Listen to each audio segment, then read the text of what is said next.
सभी को नमस्कार। मैं रमन शर्मा आप सभी का अपने YouTube चैनल पर स्वागत करता हूं। अगर आप इस चैनल पर नए हैं तो चैनल को सब्सक्राइब करें, वीडियोस को लाइक, कमेंट और शेयर करें।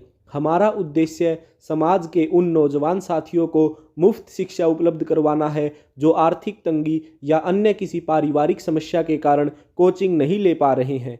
आज हम भक्ति आंदोलन के भाग 3 को करवाने जा रहे हैं। इससे पहले हम भाग 1 और भाग 2 को करवा चुके हैं। आज हम भक्ति आंदोलन के भाग 3 में आप लोगों को वल्लभाचार्य, गोस्वामी तुलसीदास, धन्ना जाट, मीराबाई, संत रविदास और दादू दयाल जी से संबंधित महत्वपूर्ण प्रश्नों पर चर्चा करेंगे। और आज इस वीडियो के साथ ही भक्ति आंदोलन को हम कंप्लीट करने जा रहे हैं, तो अंत तक जरूर बने रहें। सबसे पहले बात करेंगे वल्लभाचार्य जी के बारे में। तो वल्लभाचार्य का जन्म 1479 ईस्वी में चंपारण में हुआ। वल्लभाचार्य के पिता का नाम लक्ष्मण भट्ट था और वल्लभाचार्य की माता का नाम इल्लम गारू था।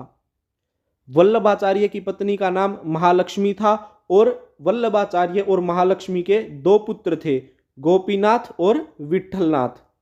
नेक्स्ट आगे बढ़ते हैं। गोपीनाथ का जन्म 1511 ईस्वी में हुआ और विठलनाथ का जन्म 1516 ईस्वी में हुआ था। विठलनाथ को अकबर ने गोकुल और जैतपुरा की जागीर प्रदान की थी। क्लियर है। नेक्स्ट, वल्लभाचार्य ने गंगा यमुना संगम के समीप अरेल में अपना निवास स्थान बनाया था। तो क्वेश्चन पूछा जाएगा कि वल्लभाचार्य ने कहां पर अपने रहने का स्थान बनाया था? अरेल में। अरेल कहां है? गंगा यमुना के संगम पर है। नेक्स्ट, शुद्ध अद्वैत वेदांत का प्रवर्तन किसने किया? वल्लभाचार्य ने किया। पुष्टि मार्ग दर्शन का प्रवर्तन किसने किया? वल्लभाचार्य ने किया।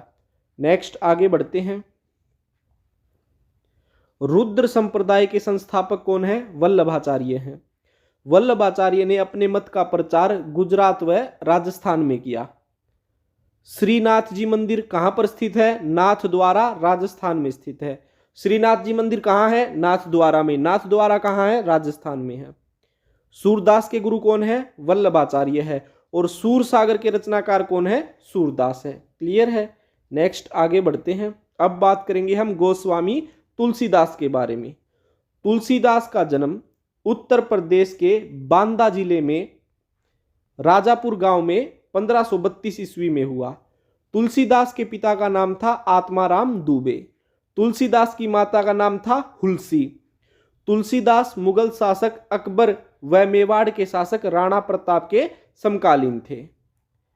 रामचरितमानस के रचनाकार कौन है? तुलसीदास हैं। नेक्स्ट आगे बढ़ते हैं।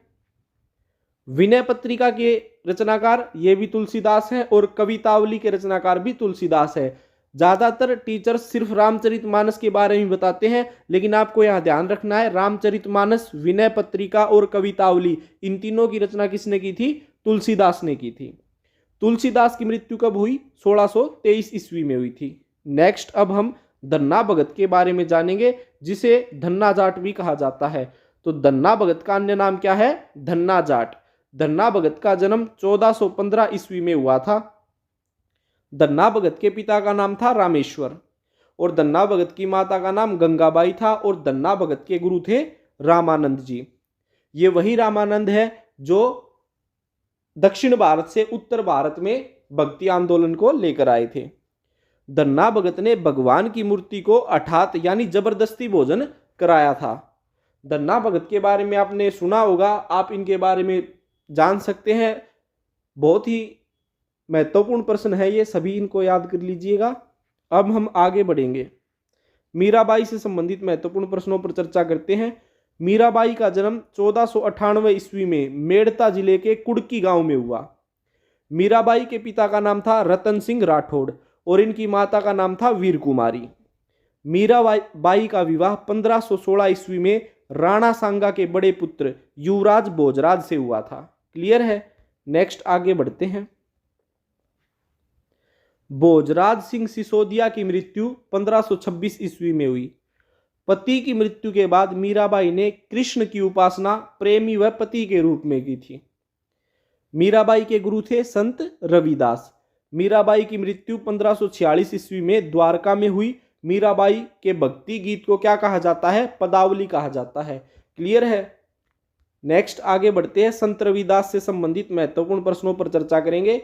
संत रविदास का अन्य नाम क्या है? रैदास। इन्हें रैदास के नाम से भी जाना जाता है। संत रविदास का जन्म वाराणसी के गोवर्धनपुर गांव में हुआ। संत रविदास के पिता का नाम था संतोख। संत रविदास की माता का नाम था कलसी।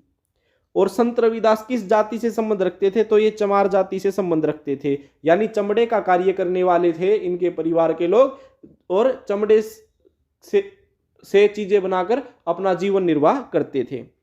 संत रविदास के गुरु थे रामानंद। संत रविदास की पत्नी का नाम था लोना देवी। नेक्स्ट आगे बढ़ते हैं। संत रविदास के पुत्र का नाम विजयदास था। रायदासी संप्रदाय के संस्थापक कौन है? संत रविदास हैं। रविदास के गीतों को गुरु ग्रंथ साहिब में शामिल किया गया है। संत रविदास बहुत ही उच्च कोटि के संत हुए हैं। इन्होंने हमारे समाज के अंदर जाति प्रथा पर घोर आघात किया और इस समाज के सभी लोगों को एक साथ आगे बढ़ने का और भक्ति का सही मार्ग दिखाया था। नेक्स्ट अब बात करेंगे दादू दयाल जी के बारे में। दादू दयाल जी कबीर के अनुयायी हुए हैं। दादू दयाल का जन्म 1544 ईस्वी में अहमदाबाद में हुआ। दादू दयाल के पिता का नाम था लोदीराम और इनकी माता थी बसीबाई। दादू दयाल किस जाति से संबंधित थे या किस समाज से संबंधित थे? दुनिया जाति या दुनिया समाज से। सांबर में दादू दयाल ने ब्रह्म संप्रदाय की स्थापना की। तो सबसे पहले क्वेश्चन बनेगा, ब्रह्म संप्रदाय के संस्थापक कौन है? दादू दयाल है। फिर क्वेश्चन बनेगा, दादू दयाल ने ब्रह्म संप्रदाय की स्थापना कहां पर की थी? सांबर में की थी। नेक्स्ट आगे बढ़ते हैं।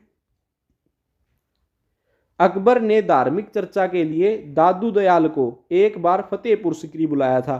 तो क्वेश्चन पूछा जाएगा कि अकबर ने फतेहपुर सीकरी धार्मिक चर्चा के लिए किस संत को बुलाया था? दादू दयाल को बुलाया था। क्लियर है। या फिर इस तरह से पूछ सकता है कि अकबर ने धार्मिक चर्चा के लिए दादू दयाल को कहां पर बुलाया था? फतेहपुर सीकरी बुलाया था। नेक्स्ट, निपख आंदोलन की शुरुआत किसने की?